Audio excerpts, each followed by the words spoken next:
नमस्कार, मैं हूं जयश्री नागदा और आप देख रहे हैं CBC news web. Nikita Tomar, यह तो जैसे बस एक नाम है जो बल्लभगढ़ में सामने आया। ऐसी न जाने कितनी लड़कियां हैं जो रोज किसी सिरफिरे की दोस्ती या प्रेम को ठुकराने के कारण जान गंवा रही हैं। देश में हो रही इन घटनाओं ने इस बात पर सोचने को मजबूर किया है कि महिला सुरक्षा की जितनी अधिक बातें हो रही है, क्या महिलाएं उतनी ही अधिक असुरक्षित होती जा रही हैं।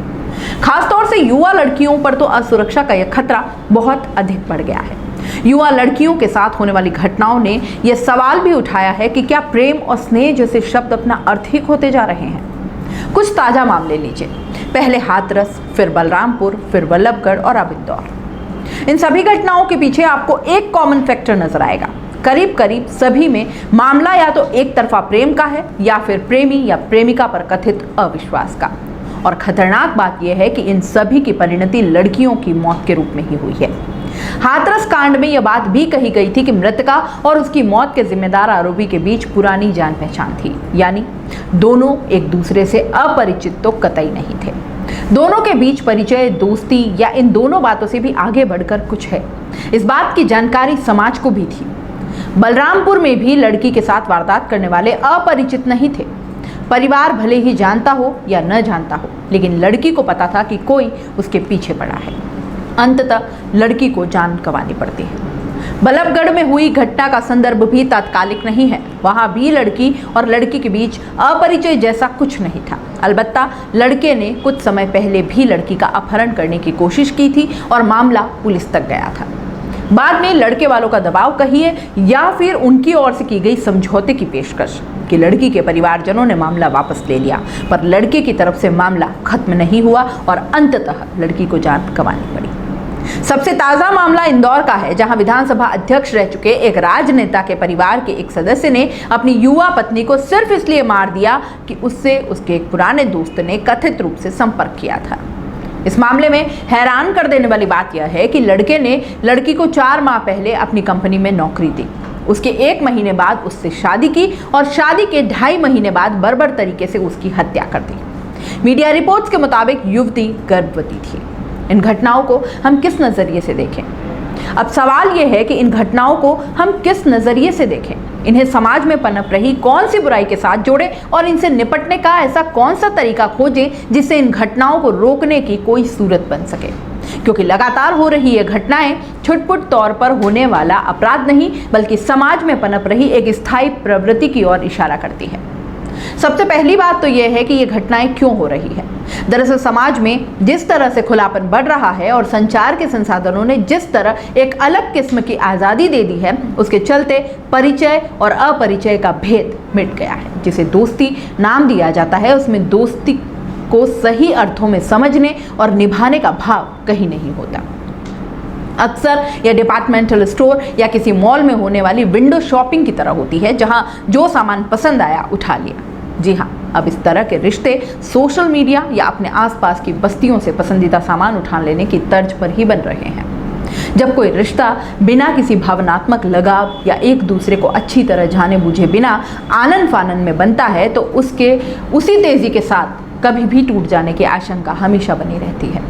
इस तरह के रिश्ते को बहुत आसानी से दोस्ती या प्रेम का नाम दे दिया जाता है, लेकिन दोनों ही पक्षों को इन शब्दों की समझ तक नहीं होती। उन्हें निभाना तो बहुत दूर की बात है। दोस्ती या प्रेम की पहली पायदान ही त्याग और निस्वार्थ भाव है। आप एक दूसरे के लिए अपने अहम का, अपने स्वार्थ का कितना त्याग कर सकते हैं। प्रेम की राह पर पहला कदम तभी बढ़ता है। लेकिन जब आप बिना सोचे विचारे, बिना एक दूसरे को अच्छी तरह जाने बूझे, किसी अन्यथा आकर्षण के चलते कोई कदम उठाते हैं, तो तय मानिए कि आप जोखिम की भट्टी में उतर रहे हैं। आपके साथ कभी भी कोई भी हादसा हो सकता है। ऐसे समय में जरूरी है कि आप सबसे पहले स्वयं के स्तर पर ऐसी किसी भी जान पहचान को अच्छी तरह परखें और उसके बाद कोशिश करें कि उस बारे में अपने परिवार से, अपने आसपास के हितैषियों से राय लें। याद रखें कि जिस रिश्ते को छिपाने की जरूरत पड़े, उसकी नींव कभी मजबूत नहीं होती। दूसरी बात ऐसी घटनाओं पर होने वाली प्रतिक्रियाओं की है। इन दिनों देखने में आ रहा है कि जब भी ऐसी घटनाएं होती हैं, या तो वे मीडिया का शिकार हो जाती है या फिर राजनीति का। हाथरस में भी यही हुआ था और बल्लभगढ़ में भी यही हो रहा है। समस्या के मूल में जाने की बजाय या गंभीरता से ऐसे मसलों का हल खोजने के बजाय राजनीतिक आरोप प्रत्यारोप के घटाटोप में अपराध को दबा दिया जाता है। राजनीति का हो हल्ला इतना ज्यादा हो जाता है कि मूल घटना और उसका शिकार हुए लोगों पर तो बात हो ही नहीं पाती। परिवार की पीड़ा सड़क पर रखी गई लाश के रूप में नीलाम होती रहती है। दूसरी बात मीडिया और सोशल मीडिया के रोल की है। इन दिनों मीडिया जल्दी में है और सोशल मीडिया उससे भी ज्यादा जल्दी में। जब भी कोई घटना होती है उसमें जातिवाद, सांप्रदायिक, धार्मिक या राजनीतिक एंगल फिट करके खबर को सनसनी या चटखारा बनाने का उपक्रम शुरू हो जाता है।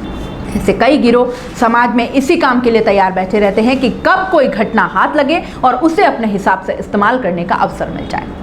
राजनीति और मीडिया की इस आपराधिक प्रवृत्ति ने ऐसी घटनाओं पर गंभीर सामाजिक बहस होने और उसके हल की दिशा में सार्थक पहल करने की राह में कांटे बिछा दिए हैं। निश्चित रूप से समाज का ढांचा बदल रहा है। इस बदलाव ने व्यक्तिगत और सामूहिक दोनों तरह के संबंधों पर असर डाला है। परिवार नाम की इकाई इससे सबसे ज्यादा प्रभावित हुए हैं। लड़के और लड़की में संबंध का कारण कोई भी हो, लेकिन उनका एक दूसरे से जीवन साथी के रूप में जुड़ना अंततः परिवार नाम की इकाई का गठन करना ही है। लेकिन इस जुड़ाव से पहले और जुड़ाव के बाद होने वाली घटनाएं बता रही हैं कि परिवार नाम की संस्था ही खतरे में है।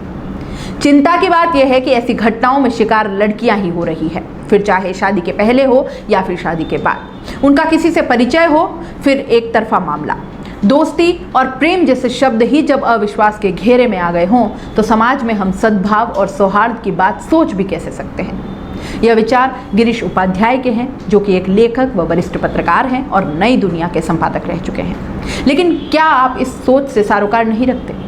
क्या आपको नहीं लगता कि इस तरह की घटनाओं और इस सोच के साथ कहां और किस तरफ जा रहे हैं हम? जरूर सोचिए। अगर आप YouTube पर देख रहे हैं तो CBC न्यूज़ वायर का चैनल सब्सक्राइब करिए, पास में दिख रहे बेल आइकन को भी दबाइए, ताकि जब भी हम आपके लिए कोई खबर, कोई जानकारी लेकर आए तो सबसे पहले आपके पास नोटिफिकेशन पहुंचे। अगर आप Facebook पर देख रहे हैं तो CBC वायर का पेज लाइक करिए। अगर आप Instagram पर देख रहे हैं तो आप हमें फॉलो कर सकते हैं।